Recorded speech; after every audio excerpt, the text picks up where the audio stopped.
सद्गुरुदेव भगवान की जय। गुरुर्ब्रह्मा गुरुर्विष्णु गुरुर्देवो महेश्वरा, गुरु साक्षात् परम ब्रह्म तस्मै श्री गुरुवे नमः। ध्यान मूलम गुरुर्मूर्ति पूजा मूलम गुरुपदम, मंत्र मूलम गुरुर्वाक्यम मोक्ष मूलम गुरुकृपा। अवखंड मंडलाकारं व्याप्तेन चराचरं तत्पदं दर्शितं येन तस्मै श्री गुरुवे नमः।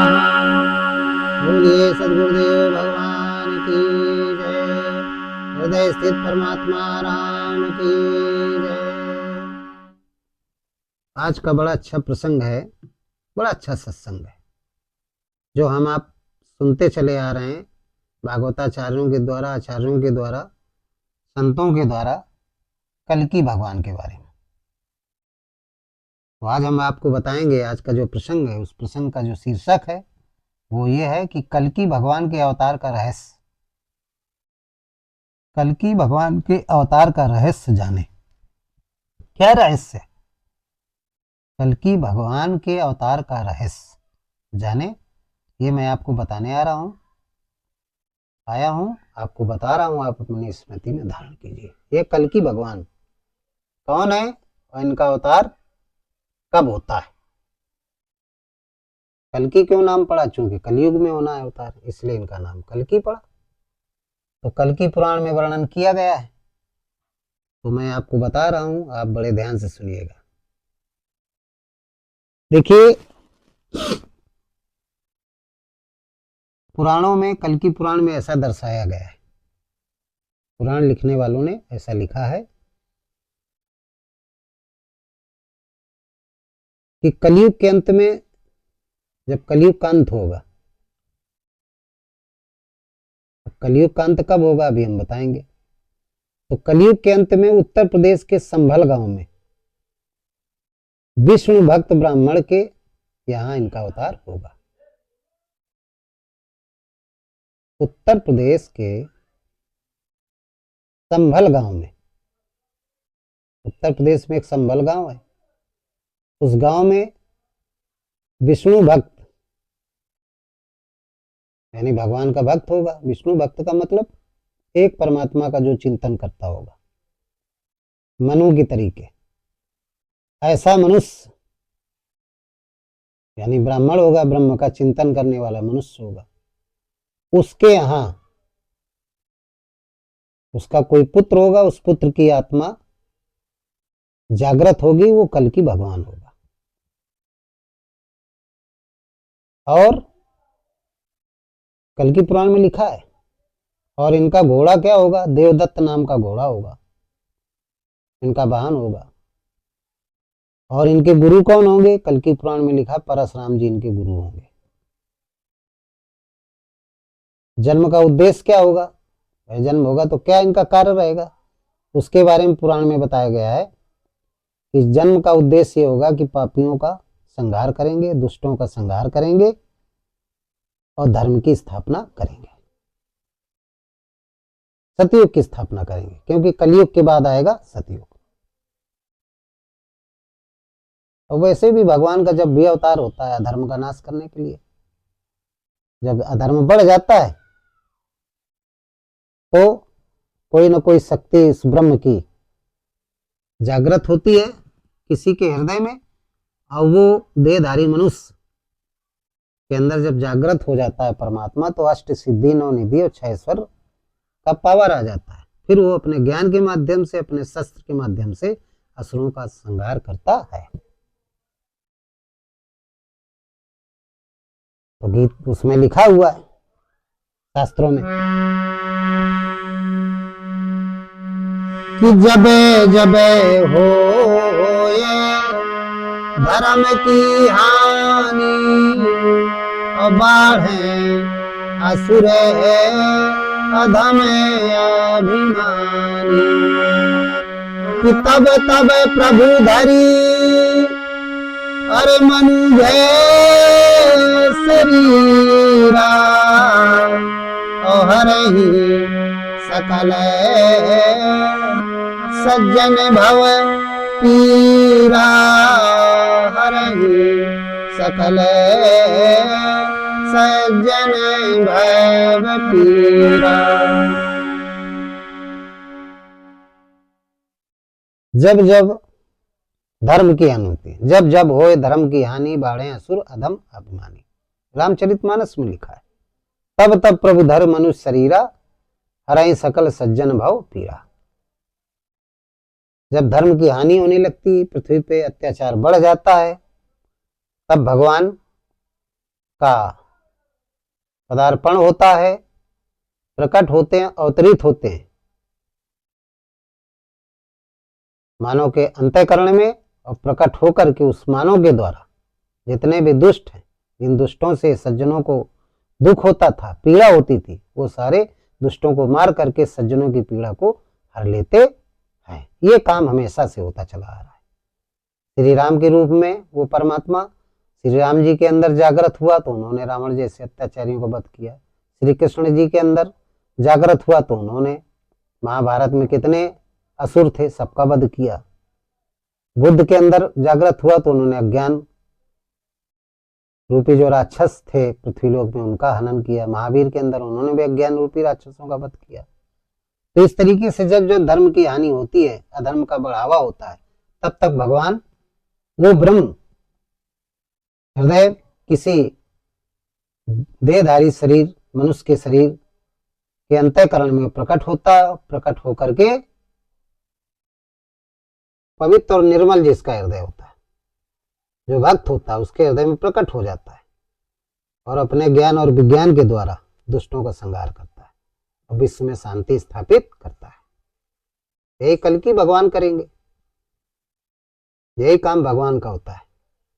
तो कलयुग में चूंकि भगवान का अवतार होना, इसलिए उनका नाम रामकृष्ण नहीं पड़ेगा, सीधे कल की भगवान पड़ेगा। और होगा कब? जब घोर कलयुग होगा, तब भगवान का अवतार होगा। तो घोर कलयुग कब होगा? कलयुग तो बहुत बड़ा है, बताते हैं 4,32,000 वर्ष का है। तो घोर कलयुग कब होगा? तो घोर कलयुग के बारे में देखिए, संत गोस्वामी जी त्रिकालदर्शी संत थे, क्योंकि उन्होंने आत्मा को जागृत कर लिया था, जैसे कबीर ने किया था। तो उन्होंने लिख दिया घोर कलयुग के लिए। क्या लिखा है? कब होगा घोर कलयुग?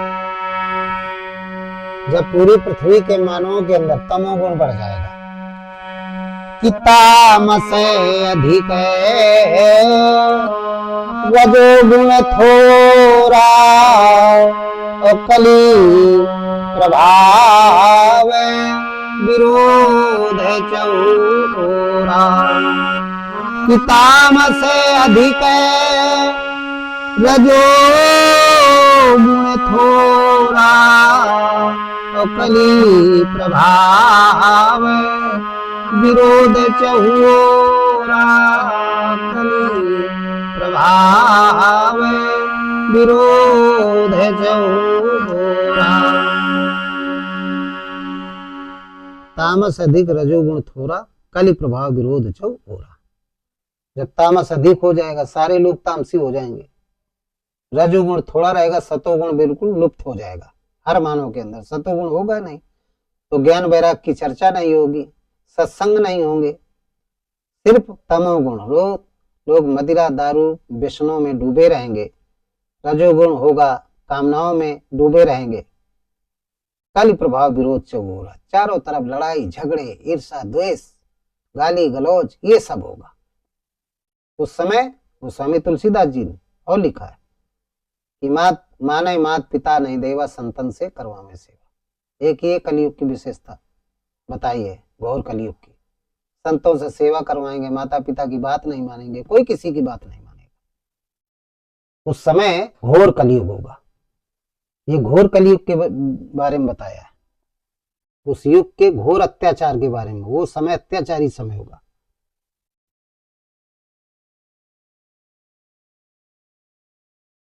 सारा संसार तमोगुण से व्याप्त होगा। आज भी उदाहरण के रूप में जिस मनुष्य के अंतर्गत रजोगुण कम होगा वो सतोगुण कम होगा, रजोगुण और तमोगुण बहुत ज्यादा होगा। आज भी लोग हैं तो समाज में गाली गलौज करते हैं, दूसरों को परेशान करते हैं, अपना सुख चाहते हैं, दूसरों का सुख नहीं चाहते। वो सारे लोग कलयुगी होते हैं। और इस तरीके के लोग जब सारे संसार में हो जाएंगे तो चारों तरफ आतंक ही आतंक फैल जाएगा। तब भगवान का जन्म होगा, किसी मानव के अंतःकरण में जन्म होगा। अंतःकरण में वो ऐसा मानव होगा जो निर्मल स्वभाव का होगा, जिसने नियत कर्म गीता के माध्यम से जप किया है कई जन्मों से। उसकी आत्मा पवित्र होगी, जीवात्मा पवित्र होगी, उसकी जीवात्मा पवित्र होगी। तब वो आत्मा उस पवित्र निर्मल मन जन सो मोहि पावा, मोहि कपट छल छेद न पावा, उसके अंतःकरण में वो आत्मा प्रकट हो जाएगी, जागृत हो जाएगी। तब होगा। गीता में भगवान कृष्ण ने कहा है, लिखा है वेद व्यास जी ने कि कब परमात्मा का जन्म होता है। तो कहते हैं कि यदा यदा ही धर्मस्य च ग्लानिर्भवति भारत अव्युत्थानाम् अधर्मस्य च तदात्मनाहं सृजाम्यहम् कि परित्राणाय साधूनां और विनाशाय च दुष्कृताम् और धर्म संस्थापनार्थाय च भवानी युगे युगे और धर्म संस्थापनार्थाय भवानी च युगे युगे। यदा यदा ही धर्मस्य च ग्लानिर्भवति भारत, जब जब धर्म की हानि होगी या धर्म का बढ़ावा होगा, धर्म नष्ट होगा, अभिथ्यानाम धर्मश्च तदात्मनां सृजाम्यहम् परित्राणाय साधूनां विनाशाय च दुष्कृता। साधु संत सताए जाएंगे, दुष्कर्म बढ़ जाएगा। तब धर्म की स्थापना के लिए हमेशा युगों युगों में उस परमात्मा का प्रादुर्भाव हुआ है। वो अंतःकरण में प्रकट हुआ है, किसी निर्मल स्वभाव वाले, किसी तपस्वी के हृदय में, और फिर दुष्टों का संहार परमात्मा ने किया है। रामकृष्ण की तरीके प्रकट होता है। तो ऐसे ही कल्कि भगवान होंगे। कल्कि अवतार, कल्कि पुराण में दिया गया है कि ब्राह्मण क्या होगा। तो ब्राह्मण का मतलब क्या होता है? ब्राह्मण का मतलब है जो ब्रह्म का चिंतन करता हो। ऐसा परिवार, ऐसा व्यक्ति, ऐसा प्राणी, वो ब्राह्मण होता है। ब्राह्मण परिवार संभल में, संभल का मतलब क्या है? मन सहित इंद्रियों का संयम करने वाला परिवार। जिस परिवार में, जिस गांव में सारे व्यक्ति ब्रह्मचारी हो, ब्रह्म का चिंतन करते हो, इंद्रियों का संयम करते हो, मन सहित इंद्रियों का संयम करके एक परमात्मा का चिंतन करते हो, ऐसा परिवार, ऐसा गांव, उसको संभल कहते हैं। अध्यात्म में बता रहे हैं। करने वाले परिवार में प्रतापी तपस्वी जीवात्मा, ऐसा देहधारी मनुष्य, उसके घट में, उसके हृदय में वो परमात्मा जागृत होगा और उसका नाम होगा कल्कि भगवान।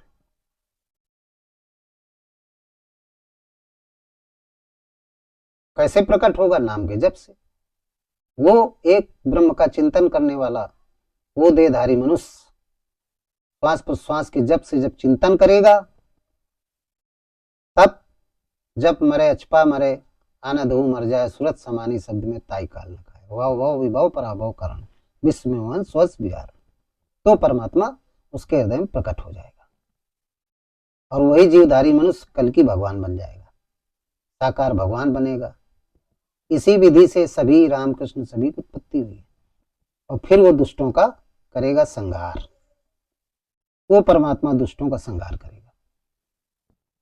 तो वो व्यक्ति जो कल्कि के नाम से, कल्कि भगवान के नाम से होगा, अपने ज्ञान के माध्यम से सारे मनुष्यों के मन से कलयुग को निकाल करके काम क्रोध मद लोभ ईर्षा द्वेष को नष्ट करेगा, सतयुग की स्थापना करेगा। क्यों? नित्य युग धर्म होए सब केरे, हृदय राम माया के प्रेरे, शुद्ध सत्य समता विज्ञाना कृत प्रभाव प्रसन्न मन जाना।